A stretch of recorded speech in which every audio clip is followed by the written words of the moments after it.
ശിശു ആരോഗ്യത്തോടെയാണോ ഇരിക്കുന്നതെന്നുള്ളത് ഗർഭിണികൾ എങ്ങനെ മനസ്സിലാക്കണം?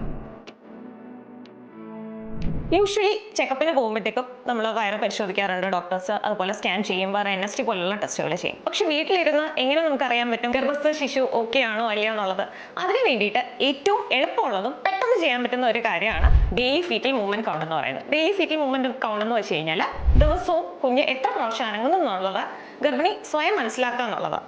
അപ്പോൾ അതിന് വേണ്ടിയിട്ട് നമ്മൾ ചെയ്യേണ്ടത് എങ്ങനെയാണെന്ന് വെച്ച് കഴിഞ്ഞാൽ മെയിൻ ആയിട്ടുള്ള നമ്മുടെ മീൽസ്, അതായത് ബ്രേക്ക്ഫാസ്റ്റ്, ലഞ്ച്, ഡിന്നർ, അത് കഴിഞ്ഞ് കഴിഞ്ഞാൽ ഒരു 1/2 മുതൽ ഒരു 3/4 മണിക്കൂർ കഴിഞ്ഞിട്ട് കട്ടിൽ ഇടതുവശം ചെരിഞ്ഞ് കിടക്കുക, ലെഫ്റ്റ് ലാറ്ററൽ പൊസിഷനിൽ കിടക്കുക.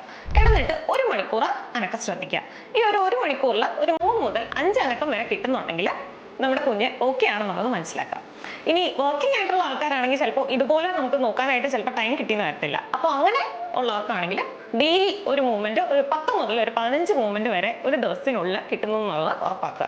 കാരണം ഈ അനക്കം കുറയുന്നത് കുഞ്ഞിന്റെ വളർച്ചക്കുറവിൻ്റെയോ അല്ലെങ്കിൽ കുഞ്ഞിന് ചുറ്റുമുള്ള വെള്ളം കുറയുന്നതിൻ്റെയോ അല്ലെങ്കിൽ കുഞ്ഞിന്റെ ഹൃദയത്തുടിപ്പ് കുറയുന്നതിൻ്റെയോ കുഞ്ഞ് വയറ്റിൽ മഷിയിടുന്നതിൻ്റെയോ ഒക്കെ ലക്ഷണങ്ങളായിരിക്കാം. അപ്പോൾ ഇങ്ങനെ നിങ്ങൾക്ക് ഒരു 2 പ്രാവശ്യം നോക്കിയിട്ടും അനക്കം കുറവായിട്ട് തോന്നുമെങ്കിൽ തീർച്ചയായിട്ടും നിങ്ങൾ ഹോസ്പിറ്റലിൽ വരിക, ഫർദർ ടെസ്റ്റുകൾ ചെയ്യുക.